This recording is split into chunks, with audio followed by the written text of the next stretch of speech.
सबसे बड़ी बात मैं आपको बता दूं कि आज पॉलिटिकल डेवलपमेंट क्या क्या हुए, इसलिए सबसे पहले एक अपडेट दीपक वोरा साहब से लेते हैं, फिर राजनीतिक बहस पर आते हैं। वोरा साहब, आज के दिन आपको क्या लगा?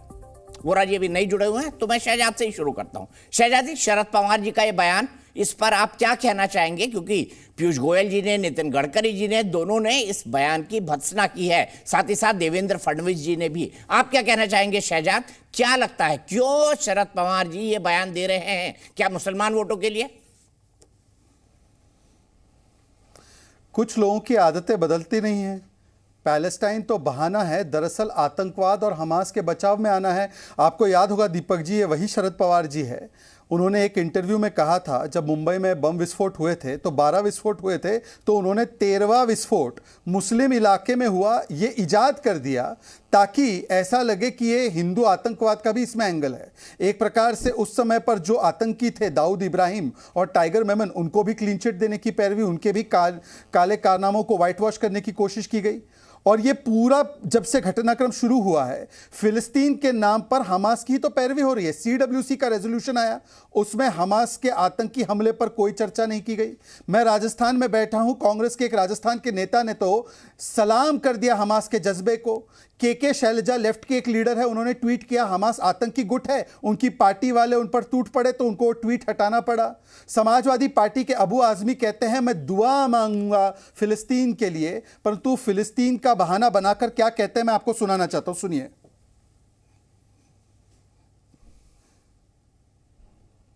कि भारतवर्ष में 500 साल पहले ये इल्जाम लगाया गया कि बाबर ने एक मंदिर तोड़कर मस्जिद बनाई थी। फिरकापरस्त लोग जिनकी आस्था थी मंदिर पे और मुसलमानों से नफरत थी, उन्होंने बहुत बड़ी भीड़ जमा करके पूरी मस्जिद को मिसमार कर दिया। और कोर्ट कहता है कि किसने तोड़ा मुझे मालूम नहीं, कोई सजा किसी को नहीं। और उस जगह पर बहुत बड़ा मंदिर बन गया, बहुत खुशी मनाई जा रही है। ठीक है, अब हमारी मस्जिद अक्सा जो सबसे पहली मस्जिद, मतलब कि पैलेस्टाइन का बहाना बनाते बनाते अब बाबर और उसके कुकृत्यों को भी क्लीन चिट दे दी गई। अब इसमें राम मंदिर का विषय कहां से आता है? इसमें बाबरी ढांचे का विषय कहां पे आता है? ये तो सुप्रीम कोर्ट ने सेटल कर दिया है। और इसीलिए मैं कह रहा हूं, आज जो भी लोग ये कह रहे हैं, देखिए हमारा स्टैंड क्लियर है।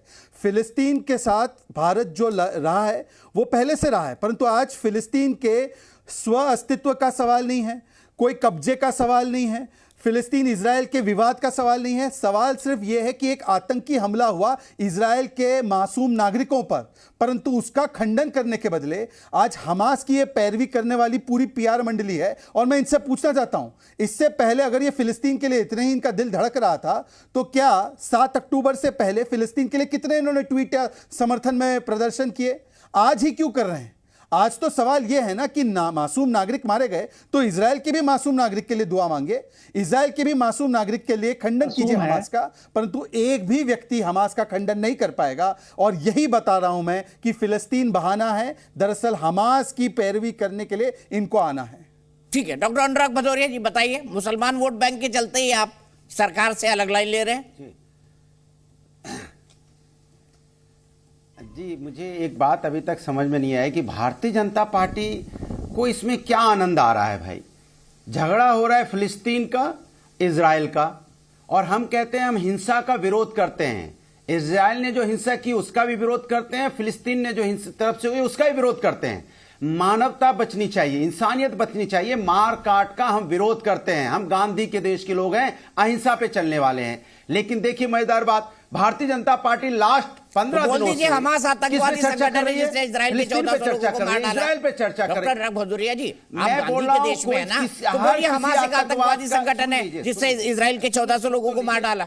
बोलिए ना, सुन लीजिए। आप तो गांधीवादी है सर, लोहियावादी है। मुझे अगर आप 1-2 मिनट सुनिए, एक दो मिनट अगर बोलने देंगे तो मैं अपनी बात कह दूंगा ना। बीजेपी आप पूरा बोले अनुराग भदौरिया जी, सवाल का जवाब भी दे। वो तो ऐसी बातें कर रहे थे, फूल बरस रहे थे। अभी तो मैं शुरू नहीं हुआ, शुरू तो हो जाऊं, बोल तो लूं अपनी बात। तो सवाल आप मुझसे 20 सवाल मुझे पता नहीं था आप 1 मिनट बोलने के बाद शुरू होते हैं। दे सकते हैं, हम बीजेपी वाले नहीं है। मुझे पता नहीं था आप 1 मिनट बोलने के बाद शुरू होते हैं। नहीं, सुन लीजिए मेरी बात। वहां तो गांधी जी याद आ गए, शांति याद आ गई, आपको हमास का आतंकवादी हमला नहीं याद आया। अरे सुन तो लीजिए, अब आप बोलने नहीं दोगे। आप तो आप बोलो, फिर मैं बोल लूंगा। पहले आप अपना जो भी आपकी बात आप कह लो, फिर मैं बोल लूंगा। अब आप चुप हो जाइए तो मैं बोल लूं अपनी बात।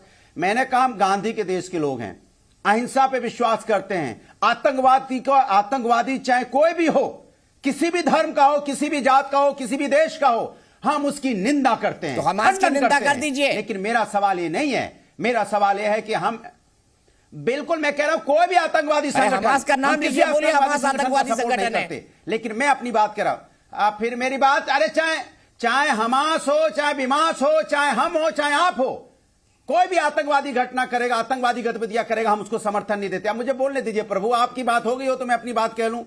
मैं क्या कह रहा हूं, हमारे देश के अंदर में जिस तरह से मणिपुर में कांड हुआ, जिस तरह से मणिपुर में आज हत्याएं हो रही है, मणिपुर में जिस तरह से मणिपुर जल रहा है, क्या इसमें भारतीय जनता पार्टी इतनी तेज तरीके से बोलने को तैयार है? क्या भारतीय जनता पार्टी ने बोला मेरे अपने खून है, मेरा अपना डीएनए मणिपुर, लेकिन मणिपुर के बारे में, मणिपुर के महिलाओं के बारे में जिसके साथ अन्याय हुआ, भारतीय जनता पार्टी ने कभी नहीं बोला, चुप्पी साधे रहे। आज तक वहां पे हो रहा है, आज तक कितना दिखाया जाता है जरा बताइए? यहां तो टीवी, यहां तो घुस घुस के दिखाया जा रहा है, कोई हेलमेट बांधे दिखा रहा है, ऐसे करके देखो।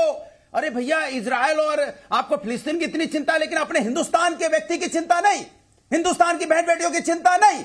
कमाल का देश हो गया भाई। आप राजनीति में इतना गिर जाओगे, इतना राजनीति में गिर जाओगे कि हिंदुस्तान पे चर्चा बंद कर दोगे। हिंदुस्तान की महंगाई से जूझ रहा है हिंदुस्तान, महंगाई की मार से आदमी ने अपने बच्चे स्कूलों से निकाल लिए, स्कूल में बच्चे पढ़ नहीं पा रहे क्योंकि वो अपनी फीस नहीं जमा कर पा रहे। बेरोजगारी का आलम यह है कि लोगों के घर में बाप बेटा सब बेरोजगार हैं, वो बेचारे किस परेशानी में जी रहे हैं। आटा चावल दाल हर चीज महंगी हो चुकी है, किसान बदहाल है। यहाँ पे बारिश से आप देखिए धान लेट गया है, केरल की फसल बर्बाद हो गई है। लेकिन मुझे पता है आप कांग्रेस के खिलाफ लड़ रहे हैं, मध्य कोई चर्चा नहीं, कमाल की बात है। बाकी जगह लेकिन हमारी चर्चा किस पे हो रही है? आज तो फिलिस्तीन पर बहस है ना, चर्चा हो रही है दूसरे देशों की, लेकिन हिंदुस्तान के आवाम की चर्चा नहीं होगी, हिंदुस्तान के लोगों की तकलीफ की चर्चा नहीं होगी। ये मुझे तकलीफ है। मुझे एक जवाब दे दीजिए, मुझे बता दीजिए फिलिस्तीन के राष्ट्रपति कौन? भारतीय जनता पार्टी लगातार इस पे जा रही है। मुझे सिर्फ इतना बता दीजिए फिलिस्तीन के राष्ट्रपति कौन? मैंने क्या बोला? मैं तो अरे मैं आपसे कह रहा हूं, मैं ना इजराइल के राष्ट्रपति को जानता हूं, ना फिलिस्तीन के राष्ट्रपति को जानता हूं, मैं हिंदुस्तान के राष्ट्रपति को जानता हूं, हिंदुस्तान के प्रधानमंत्री को जानता हूं, हिंदुस्तान का कोई भी स्टेट का चीफ मिनिस्टर। हम अपने हिंदुस्तान की बात करने वाले लोग हैं। हिंदुस्तान में चाहे वो व्यक्ति किसी भी जात धर्म का हो, चाहे कोई व्यक्ति हो, हम नहीं जानते किसी देश को, हम हिंदुस्तान के लोगों को जानने वाले लोग हैं, हिंदुस्तान की तकलीफ को पहचानने वाले लोग हैं। हिंदुस्तान जिस दर्द से गुजर रहा है, हिंदुस्तान के लोगों के दर्द के साथ हम खड़े हैं। और हम इजराइल और फिलिस्तीन के जो लोग दर्द से गुजर रहे हैं उनके साथ नहीं खड़े, लेना देना नहीं है। लेकिन भारतीय जनता इजराइल और फिलिस्तीन के जो लोग दर्द के साथ खड़े हुए हैं, भारतीय जनता उनके साथ नहीं है। राजनीति करे, मैं कह रहा हूं इजराइल फिलिस्तीन, मेरी बात सुन लीजिए ना, आप एजेंडा मत चलाइए, मुझे बोलने दीजिए। मैं अपने हिंदुस्तान की चिंता पहले करूंगा, पहले अपने घर की चिंता करूंगा। मेरा घर सुरक्षित हो, मेरे मणिपुर की महिलाएं सुरक्षित हों, मेरे देश की महिलाएं सुरक्षित हों, मेरे लोग सुरक्षित हों, मेरे लोग यहां पे आराम से रह सकें, शांति से रह सकें, इसकी मुझे चिंता है। बीजेपी को चिंता हो सकती है, राजनीति उनको राजनीति सूट करती होगी, हमें वो राजनीति सूट नहीं करती है, नहीं करती है, नहीं करती है, नहीं करती है। हमें हिंदुस्तान के लोगों की राजनीति सूट करती है, हिंदुस्तान के लोगों की तकलीफ की राजनीति सूट करती है, हम उनकी बात करना चाहते हैं। लेकिन भारतीय जनता पार्टी कमाल की बात हो रही है। अब डॉक्टर साहब, अब इतने 4-5 मिनट बाद भी अगर आप शुरू नहीं होंगे तो फिर प्रॉब्लम आपकी शुरू होने में, स्टार्टिंग में प्रॉब्लम है। गाड़ी की चाबी स्टार्ट नहीं होती है ठीक से। शहजाद जवाब आप हो गया।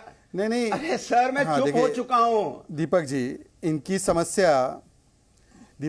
समस्या शुरू होने की नहीं, समाप्त करने की इनकी समस्या, समाप्त ही नहीं कर पाते। अब मैं अपनी बातों को रखना चाहता हूं, बीच में ना बोले। देखिए उन्होंने क्या कहा, उन्होंने कहा मुझे अपने घर से मतलब है। ठीक है, अपने घर से मतलब है तो काहे इस्लाम सेंटर में जाकर दुआ मांग रहे हैं? और अगर मानवता के आधार पर मांग रहे हैं तो इजराइल के तो 1000 नागरिक मारे गए पहले हमास के द्वारा, उनके लिए क्यों नहीं दुआ मांगते? बोल दीजिए एक बार। अबू आजमी इस्लाम सेंटर में जाकर उनके लिए भी दुआ मांगेंगे। इजराइल के जो मारे गए हैं, निहत्ते बच्चे मारे गए, उनके सर को तन से जुदा किया गया, महिलाओं का बलात्कार किया गया, उनके लिए भी दुआ अर्पित करेंगे अबू आजमी। और दूसरी बात इन्होंने क्या कहा कि फिलिस्तीन का इजराइल पे हमला और इजराइल पर फिलिस्तीन का हमला। मान्यवर, आप हमास को फिलिस्तीन के साथ जोड़ रहे हैं, मतलब पूरी की पूरी पॉपुलेशन फिलिस्तीन को आप उसको हमास के साथ जोड़ रहे हैं। आपको पता है वेस्ट बैंक इलाके में फिलिस्तीन के लोगों ने हमास को लात मारकर निकाला है। उल्टा जो उनकी रूलिंग पार्टी है उनको हमास के ही आतंकियों ने 600 उनके रूलिंग पार्टी के लोगों को मारा है। क्या बोले जाते हैं मान्यवर? आपको इजराइल में राष्ट्रपति नहीं होता, भारत के राष्ट्रपति की तो वैसे ही आप लोग किस प्रकार से अवमानना करते हैं, और फिलिस्तीन के राष्ट्रपति तक का नाम नहीं पता, और आपने पूरे फिलिस्तीन को हमास से जोड़ दिया। इससे ज्यादा अपमान फिलिस्तीन के लोगों का नहीं किया जा सकता, और इजराइल के भी लोगों का। और इसीलिए अगर मानवता का तर्ज है तो बताइए, बाबरी मस्जिद को और तथाकथित बाबरी मस्जिद को और राम मंदिर को लाने की क्या आवश्यकता थी? जी न्यूज़।